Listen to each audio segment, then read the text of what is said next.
Selamat pagi jemaat yang terkasih, selamat pagi juga Bapak Ibu Saudara, orang-orang yang percaya bahwa Allah punya kasih setia yang tidak tergantikan. Saudara, kita akan melihat pagi ini pembacaan dari salah satu ayat firman Tuhan yang cukup kita kenal bersama dari Yesaya 54 ayat 10 dikatakan demikian. Sebab biarpun gunung-gunung beranjak dan bukit-bukit bergoyang, tetapi kasih setiaku tidak akan beranjak daripadamu, dan perjanjian damaiku tidak akan bergoyang. Firman Tuhan yang mengasihani engkau.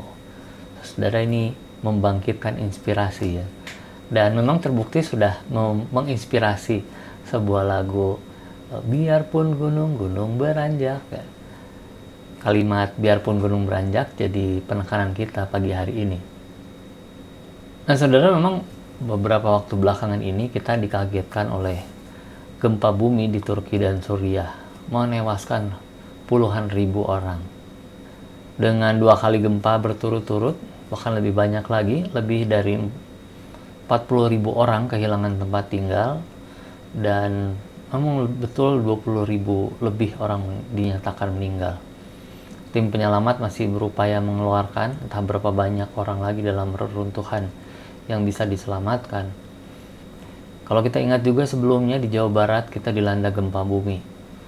Di sebagian Cianjur waktu itu diguncang 5,6 skala Richter, lebih rendah dari Turki yang mencapai 7,7 dan 7,8. Tetap saja ada korban meninggal sampai 600 jiwa dan 58.000 rumah roboh. Akibatnya 114.000 orang lebih menjadi pengungsi. Beberapa tahun lalu negara kita juga diguncang gempa di sekitar NTT dan Sulawesi Tengah. Itu korbannya juga banyak.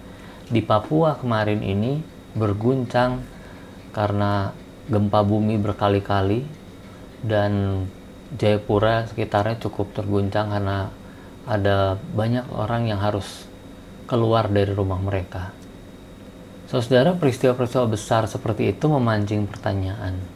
Apa sikap Tuhan pada saat-saat kritis? Ya, mengapa Dia mengizinkan hal-hal itu terjadi?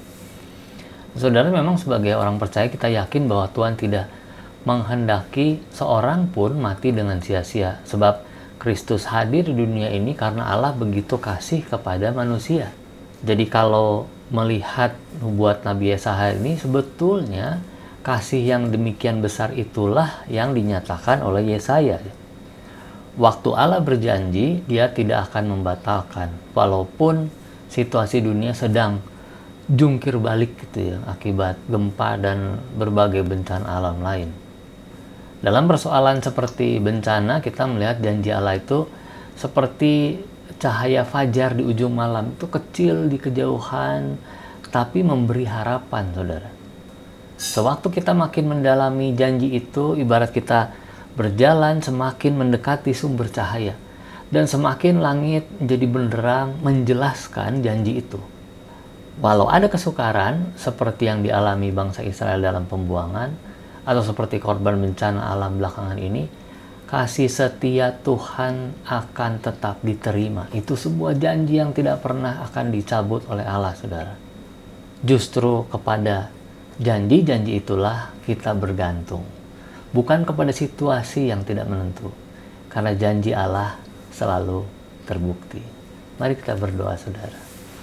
Kami sungguh bersyukur Bapa di surga, sekalipun ada berbagai perubahan terjadi di dunia kami, di sekeliling kami, orang-orang yang kami percayai, sesuatu hal yang sudah kami lakukan terus-menerus berubah tiba-tiba.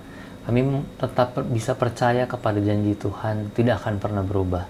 Terima kasih Allah Bapa, kami menyerahkan dan kami mau terus percaya bahwa janji Tuhan akan tetap berlaku.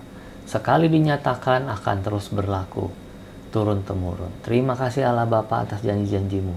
Dalam nama Yesus Kristus kami mau berdoa dan bersyukur. Amin.